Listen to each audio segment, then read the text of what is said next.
اس میں کوئی شک نہیں کہ ایمان نام ہے حضور کی محبت کا۔ محبت مصطفیٰ کریم صلی اللہ تعالی علیہ وسلم ایمان کی جان ہے، اور یہ دین اسلام کا بہت بڑا انعام ہے کہ وہ کہتا ہے کہ حضور سے پیار کرو، اس لیے کہ جب نبی پاک سے محبت ہو جاتی ہے تو زندگی ویسے ہی آسان ہو جاتی ہے۔ اے عشق تیرے صدقے جلنے سے چھٹے سستے، جو آگ بجھا دے گی اب وہ آگ لگائی ہے۔ کیا ہوتا ہے کہ انسان کے لیے زندگی آسان ہو جاتی ہے۔ میں نے عرض کیا تھا کہ پتہ ہی نہیں چلتا کمانڈر ان چیف کون ہے۔ اللہ آپ کو سلامت، ٹھیک ہو گیا جی، اب آنے دیں دوستوں کو، بیٹھ جائیں جی، آپ لوگ آگے نہ ہو پیارے بیٹے، بیٹھ جاؤ جہاں جگہ نہیں، آپ اس طرح بھاگے دوڑے تو نانا، محفل میں آئیں، اس کا ادب کا خیال کریں، آپ تشریف رکھیں، بس بیٹھ جائیں جہاں جگہ مل رہی ہے۔ جو دوڑ کے آ رہے ہیں یہ اطمینان سے آئیں گے تو باوقار لگیں گے۔ اللہ آپ کو سلامت رکھے، برکت دے، ماشاءاللہ، اللہ تعالیٰ آپ کو برکات دے۔ اوہو یہ اتنا مجمع کنٹرول نہیں ہوتا، کوئی بات نہیں، وہ انجی ہوتا ہے ہر روز تھا۔ نعرہ تکبیر، نعرہ تکبیر، نعرہ رسالت، نعرہ بس جی بیٹھ جائیں، اب تشریف رکھ، جلدی سے بیٹھ جائیں جی، آپ جو کھڑے ہیں یہ غلط کر رہے ہیں، ایک سیکنڈ سے پہلے بیٹھ جائیں، فٹافٹ فٹافٹ، فیصلہ کرنے میں اتنی دیر، لو جی ماشاءاللہ ٹھیک ہو گیا۔ اب آپ توجہ، بولے نہیں جی، اب بولنا سوء ادب ہے، بولے نہیں، بڑی مہربانی، اطمینان سے بات سنیں۔ نبی پاک علیہ السلام کی جو محبت ہے نا، وہ انسان کے لیے زندگی کو آسان کر دیتی ہے۔ حضور سے پیار ہوتا ہے نا تو بندہ نفرت کرنی ویسے ہی چھوڑ دیتا ہے، حضور سے پیار کرتا ہے، ہرس ہوس لالچ ویسے ہی نکل جاتا ہے۔ جب حضور سے محبت ہو جاتی ہے، نماز پڑھنا، درگزر کرنا، درود شریف پڑھنا، قرآن پاک پڑھنا، دین کی خدمت کرنا، حتیٰ کہ جان دینا بھی آسان ہو جاتا ہے۔ نبی پاک علیہ السلام کی محبت انسان کو کبھی بھی پریشان نہیں ہونے دیتی، الجھنے نہیں دیتی، تازہ دم رکھتا ہے حضور کا پیار۔ شرط یہ ہے کہ محبت صحیح ہو، اصلی ہو، باطن میں ہو۔ یہ آپ کے ذہن کے اندر کبھی بھی کسی بدبو کو نہیں آنے دے گی، طبیعت کو تازہ دم رکھے گی، سکون میں رہیں گے۔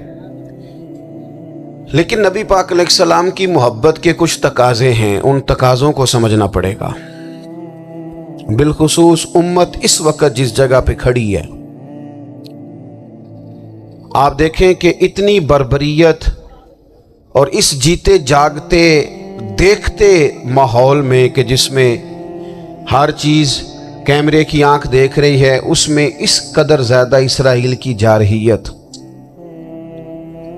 اس کے جواب میں دو تین تازیانے ہیں وہ سمجھنے والے۔ ایک ہے کہ میں کوئی جذباتی بات کروں گا، آپ اس کی تائید کر دیں گے۔ ایک ہے کہ پہلوؤں پر غور کرنے کا وقت ہے کہ اتنے کٹھن ماحول میں بھی اگر مسلم امہ کے لیڈر بیدار نہیں ہو رہے تو آپ کو پس منظر سمجھنا پڑے گا کہ ہم نے نبی پاک کی محبت کے تقاضوں کو نہیں سمجھا۔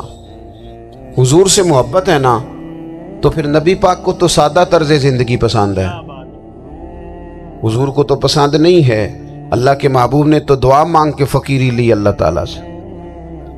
آپ کو پتہ ہے جب بندہ بہت زیادہ آسانیوں میں چلا جاتا ہے، بہت زیادہ اس کے پاس سہولیات ہو جاتی ہیں، اس کا مرنے کو دل نہیں کرتا۔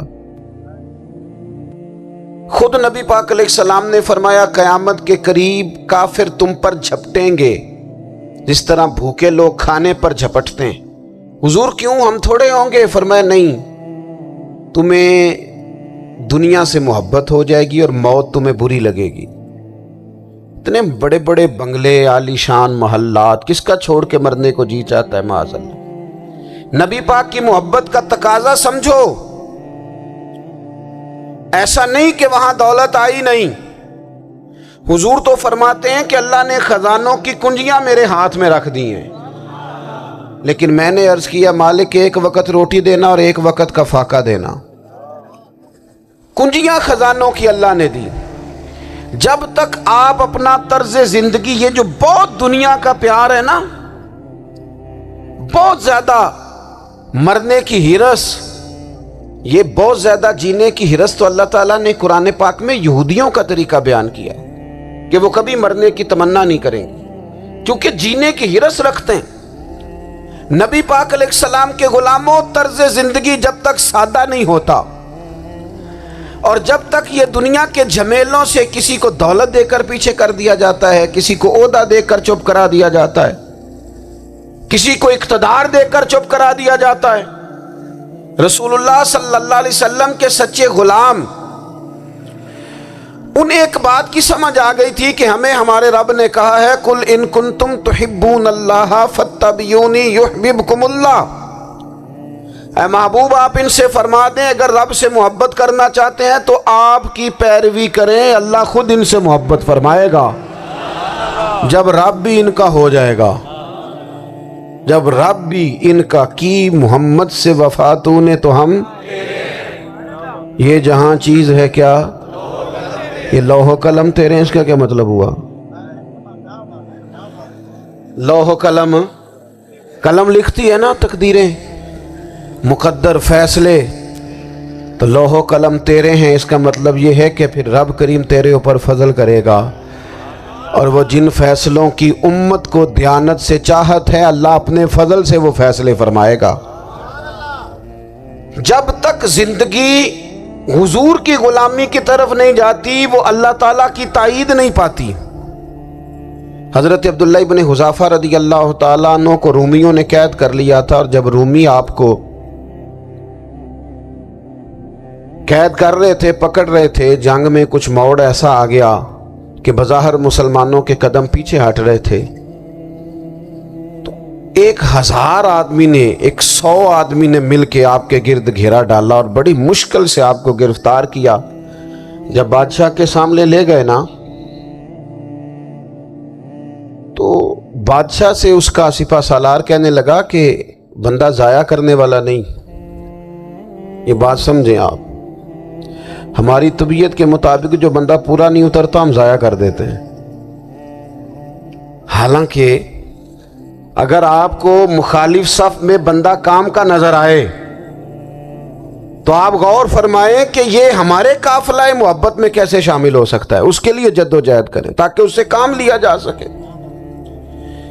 اس نے کہا، روم کے بادشاہ نے، بندہ ضائع کرنے والا نہیں. وزیر نے کہا بادشاہ سے، اس نے کہا کیا کریں، کچھ ایسا کریں کہ یہ معاذ اللہ ہمارے دین میں آ جائے. اور قرآن مجید نے واضح کہہ دیا ہے کہ یہودی اور عیسائی تم سے راضی نہیں ہو سکتے حتی تتبع ملتہم، جب تک کہ تم ان کے دین کی پیروی نہ کرو.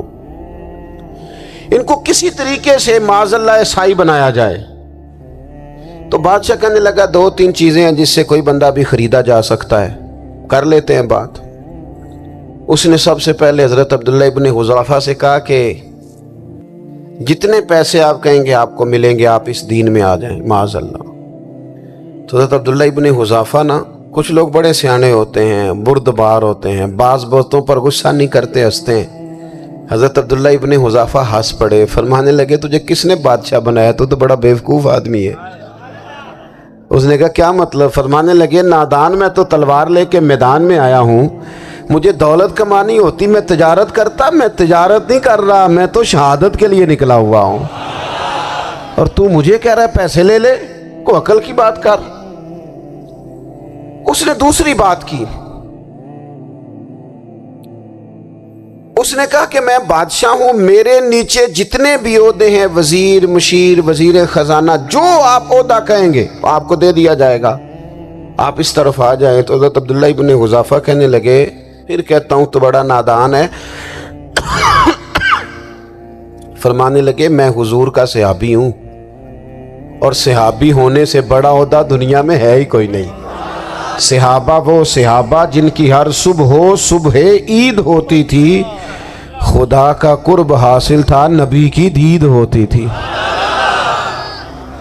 کہا تو مجھے لالچ دے رہا ہے. اب انہوں نے ایک نئی چال چلی. وزیر کہنے لگا کہ میں ایک اور طرح سے معاذ اللہ کوشش کرتا ہوں پگھلا دینے کی. آپ اندر کمرے میں قید تھے تو وہاں ایک خاتون کو بنا سنوار کر بھیج دیا گیا۔ دوستو یاد رکھنا، تگڑا اور مضبوط جوان پتہ کون ہوتا ہے؟ جس کی نظریں پوری طرح اس کے کنٹرول میں ہوں۔ یہ علامت جوانی ہے۔ جس آدمی کا پوری طرح، دو لوگ دنیا میں کبھی کوئی کارنامہ سر انجام نہیں دے سکتے، ایک جو حرام کھاتا ہو، ایک جس کی نظر ناپاک ہو۔ محمد بن قاسم جب یہاں آئے تھے نا تو ایک دن بڑے پریشان تھے، تو ایک بزرگ کہنے لگے آپ کیوں پریشان ہیں؟ کہنے لگے راجہ دہر سے مقابلہ ہے اور ہماری فوج تو سندھ کے رستے بھی نہیں جانتی، زبان بھی نہیں جانتی، لڑیں گے کیسے؟ 2-4 دن کے بعد ان بزرگوں کی دوبارہ محمد بن قاسم سے ملاقات ہوئی تو بڑے خوش تھے۔ کہا اب آپ کیوں خوش ہیں؟ کہنے لگے وہ میرا مقابلہ نہیں کر سکتا، میں نے تحقیق کر لی ہے۔ کہا کیوں؟ کہنے لگے نظر کا گندہ ہے، اور جو نظر کے گندے ہوتے ہیں وہ میدانوں میں ٹھہرا نہیں کرتے۔ میدان کے لیے نکلنے کے لیے پاک جوانی کی ضرورت ہوتی، تطہیر مزاج ہونا ضروری ہوتا ہے، پاکیزہ افکار اور سچی اور سچی ستھری سوچوں کا ہونا ضروری ہوتا ہے۔ اس لیے فرمایا کہ میرا مقابلہ نہیں کر سکتا۔ حضرت عبداللہ ابن حذافہ کمرے میں تھے تو وزیر کی بیٹی اندر سجی سنوری پہنچ گئی۔ جیسے ہی آپ نے اس کفر کی چال کو دیکھا تو تیمم کر کے نفل شروع کیے۔ وہ ساری رات بیٹھی رہی، رب کا بندہ ساری رات عبادت کرتا رہا۔ عبادت بڑا سہارا ہے، مصلی بڑا سہارا ہے اللہ کے بندوں۔ صبح دروازہ کھولا، وزیر نے اپنی بچی سے پوچھنا چاہتا تھا رزلٹ کیا نکلا، تو وہ کہنے لگی پیچھے ہٹ جا، اب تیرا میرا تعلق کوئی نہیں، میں نے نبی پاک کا کلمہ پڑھ لیا۔ اس نے کہا میں نے بھی زمانہ دیکھا ہے، پر یہ کیا لوگ ہیں، کستوری کے بنے ہوئے، سندل سے دھلے ہوئے، کہ میں ساری رات کمرے میں رہی اور 100 اور 1000 آدمی جس جوان کا مقابلہ نہ کر سکے، اتنا طاقتور جوان کمرے میں رہا اور اسے نظر اٹھا کے نہ دیکھا۔ او کچا رنگ للاری والا جڑا چڑھدا تے لیندا رہندا ہے، اے عشق تیرے دا رنگ محمد چڑھیا پھر نہیں لیندا۔ میں کہا ایک دفعہ نظر اٹھا کے نہیں دیکھا، کمال ہو گئی۔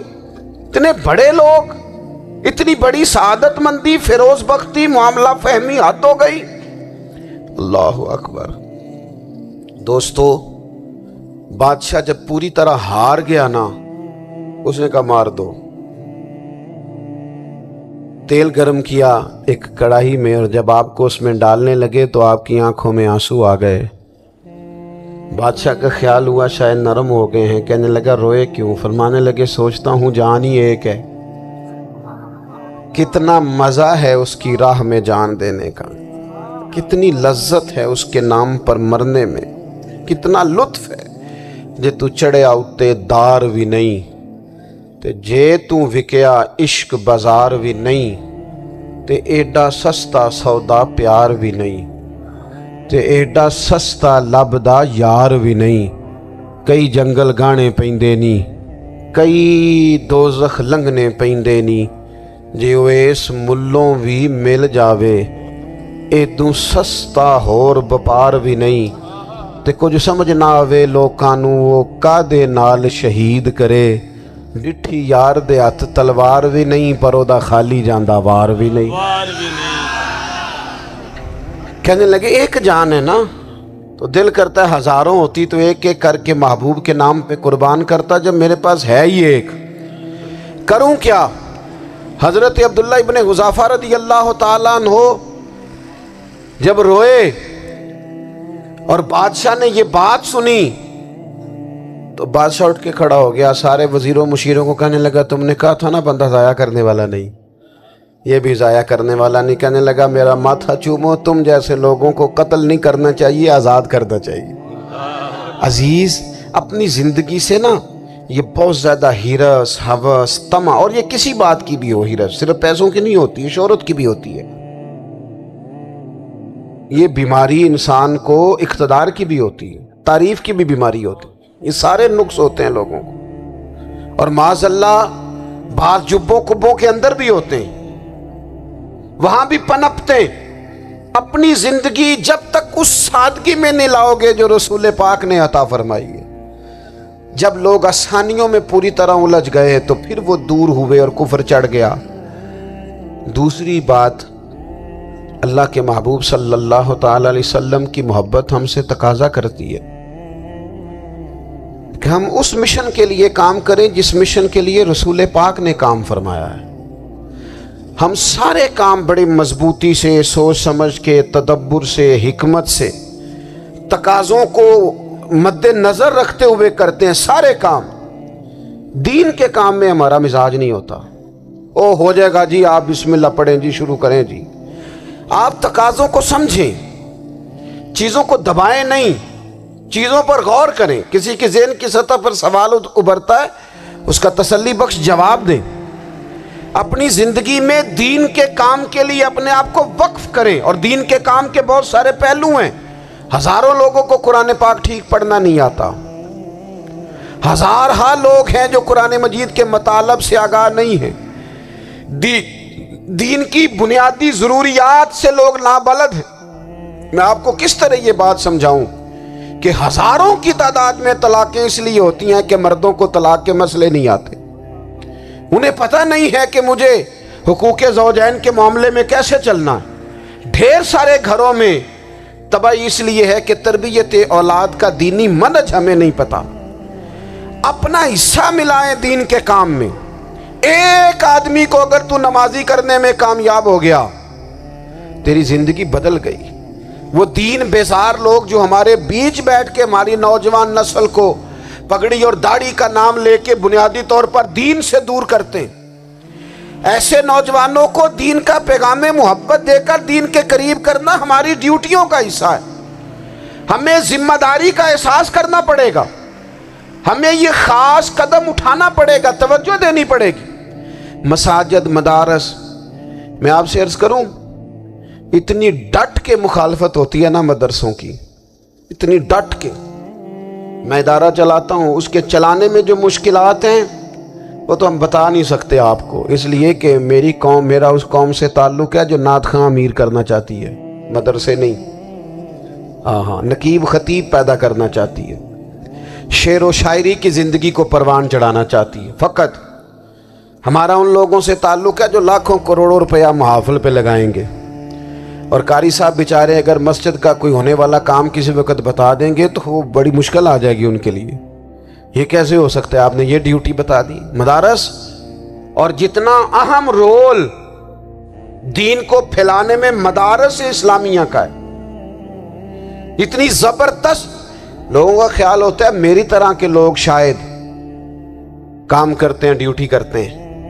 یہ 10-15 لوگ آپ کو نظر آتے ہیں جو آپ کو کہیں میڈیا پر یا ادھر ادھر ڈیوٹی کرتے. مخلص لوگ اپنی جگہ پہ وہ بھی بڑا ہی کام کر رہے ہیں، جو میڈیا پہ آ کے بھی اخلاص سے اور درد دل سے کو دین کی، ان کی بھی کسی بات کی حوصلہ شکنی نہیں. لیکن ہزارہا اساتذہ جو مدارس میں بیٹھ کے پڑھاتے ہیں، جنہوں نے وہ سارے لوگ تیار، آپ سمجھ نہیں سکتے کتنا بڑا کام.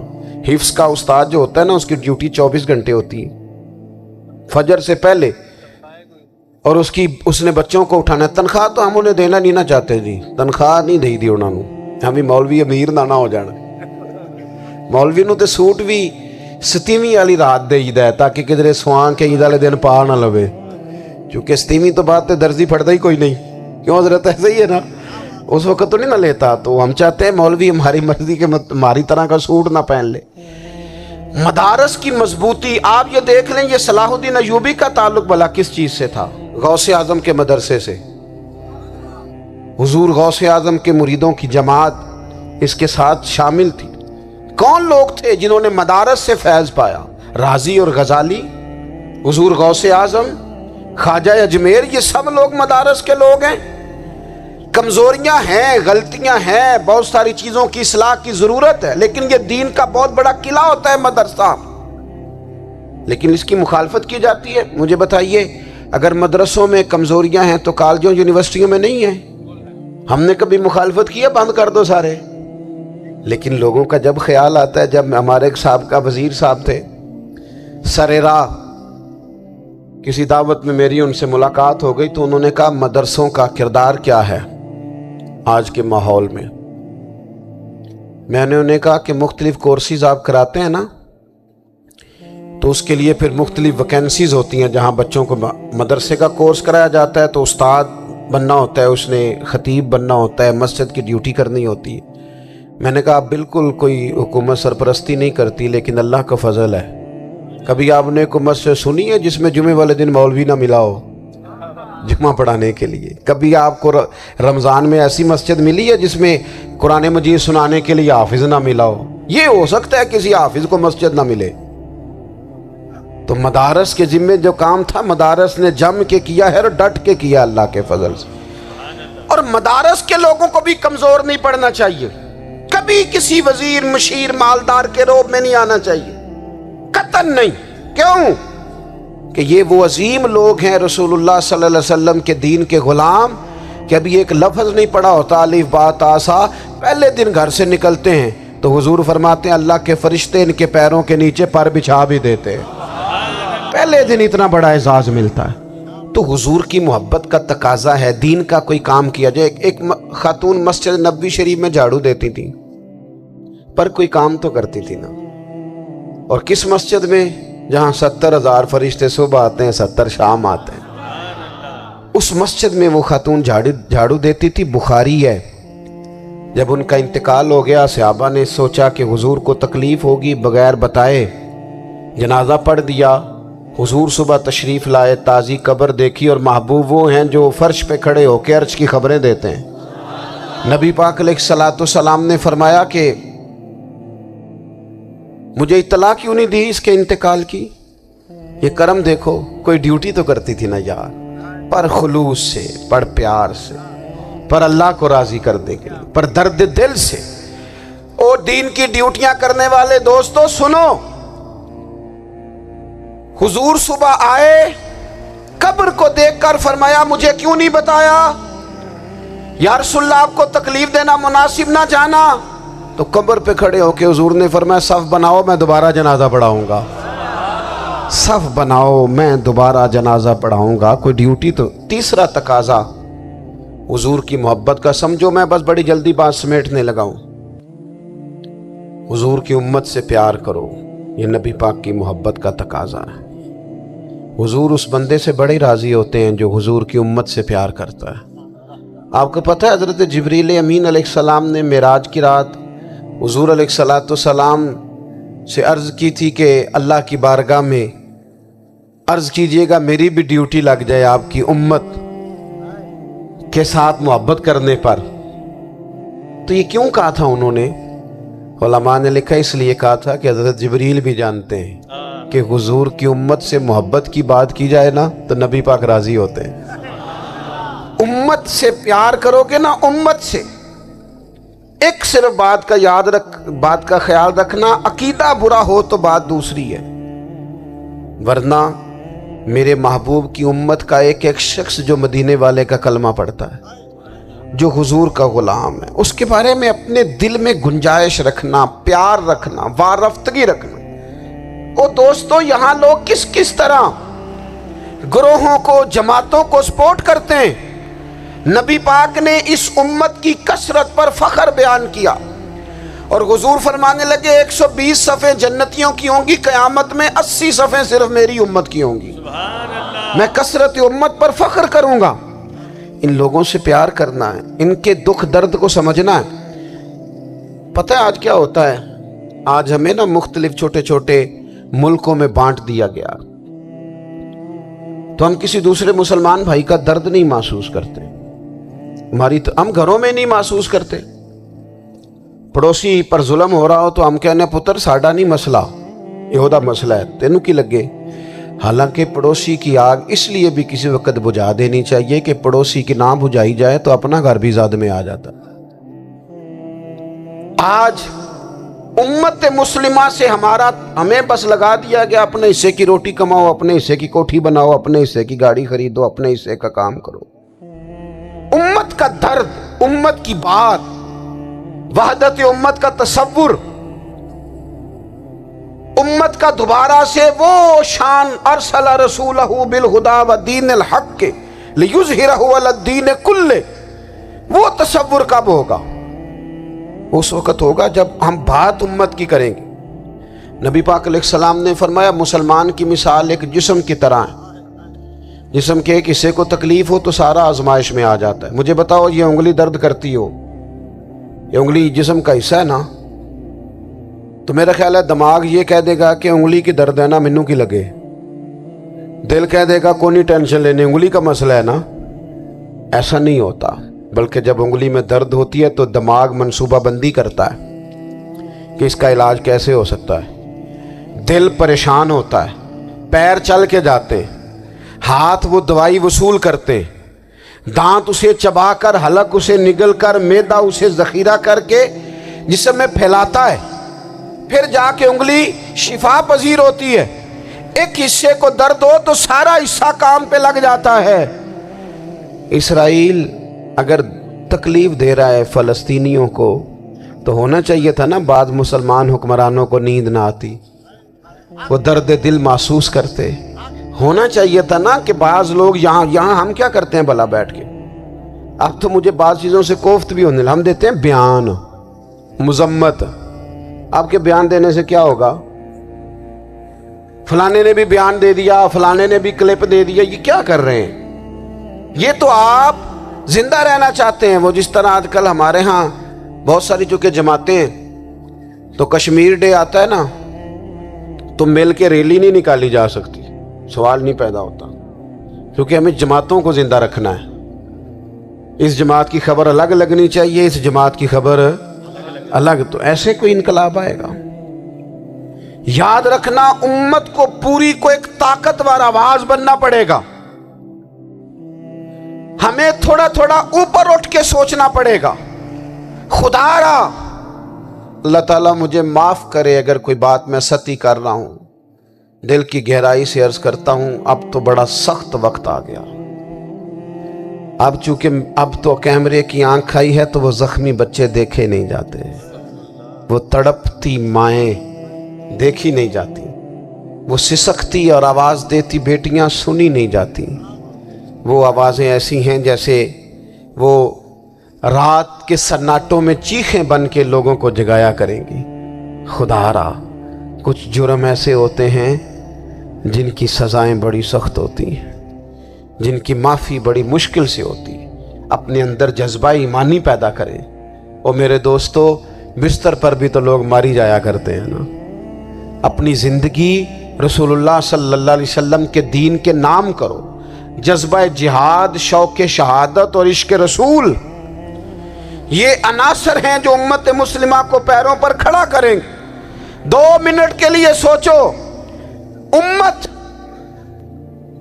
اگر اسی طرح کٹتی رہی، پریشان رہی، دکھتی رہی اور باری باری کر کے، اقبال نے کیا کہا تھا؟ اس نے کہا تھا وطنوں میں، انہوں نے کہا تھا کہ ان تازہ خداؤں میں بڑا سب سے وطن ہے، جو پیرہن اس کا ہے وہ مذہب کا کفن ہے۔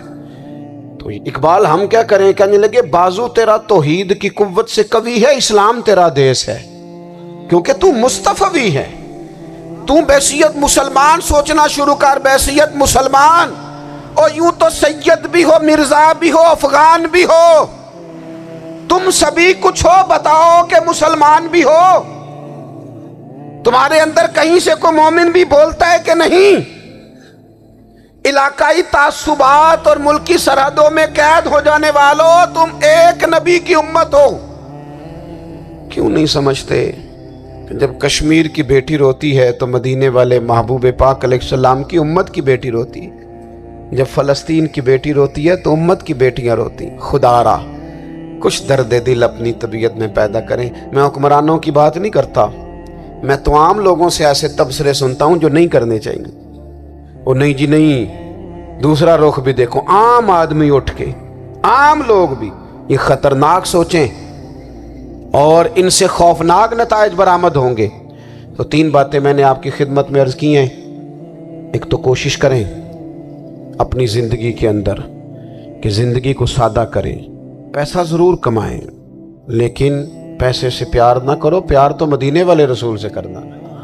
دولتیں، ہرس، ہوس، طمع، ان سے باہر آؤ اور دوسری گزارش آپ کی خدمت میں یہ عرض کی ہے، کچھ نہ کچھ دین کا کام، اور اس میں بھی شہرتوں سے بچتے ہوئے، تصویروں سے بچتے ہوئے۔ میں ہر محفل میں شاید کہتا ہوں میری فوٹو آ رہی ہے اور لائیو آ رہا ہے اور فلاں ہو رہا ہے، لیکن اس محفل کا خوبصورت انسان وہ ہے جو سب سے پیچھے بیٹھا ہے، وہ کسی فوٹو کے لیے نہیں آیا۔ اور میں ڈھیر سارے لوگ دیکھ رہا ہوں، یہ جو آگے بیٹھ جاتے ہیں بعض اوقات 5 7 10 لوگ، یہ بڑی تصویر سازی کرتے ہیں، لیکن جو پیچھے بیٹھے ہوتے ہیں ان کی کوئی فوٹو نہیں آتی۔ اور میں نے بہت سارے لوگوں کو دیکھا ہے کبھی موبائل کو ہاتھ بھی نہیں لگاتے، لیکن جن کے لیے آئے ہیں انہیں تو پتہ ہے نا کون کون آیا ہے۔ اور کچھ دین کے لیے کریں۔ اور تیسری گزارش آپ کی خدمت میں یہ ہے کہ امت بن کر بھی ضرور سوچیں اور امت کے دکھوں کا مداوع بھی کریں، اور امت مسلمہ کا درد بھی اپنے سینے میں ضرور محسوس کریں۔ اللہ تعالی ہماری اس بزم کو۔ یہ ایک بات اور سن لیں جی، نبی پاک علیہ الصلوۃ والسلام نے ارشاد فرمایا، لائیں جی، حضور سید عالم علیہ الصلوۃ والسلام نے ارشاد فرمایا کہ جب تک بندہ اللہ کے بندوں کی مدد میں رہتا ہے نا، اللہ بھی اس کی مدد کرتا رہتا ہے۔ یعنی اگر آپ امت کے لیے سوچتے ہیں، کوئی امت کے لیے فکر پیدا کرتے ہیں، کچھ امت کی سوچیں لاتے ہیں، تو اللہ بھی مدد فرمائے گا۔ اور یہ بات اچھی طرح یاد رکھیں، جب بھی بندہ کوئی ایسا کام کرتا ہے نا جو خالص اللہ کی رضا کے لیے ہو، تو رب کی مدد ضرور آتی ہے۔ وَلَقَدْ نَصَرَكُمُ اللَّهُ بِبَدْرٍ وَأَنْتُمْ أَذِلَّةٌ، تو یہ کام کریں گے تو اللہ کی مدد بھی آئے گی۔ اللہ توفیق عطا فرمائے۔ وَمَا عَلَيْنَا إِلَّا الْبَلَاغُ۔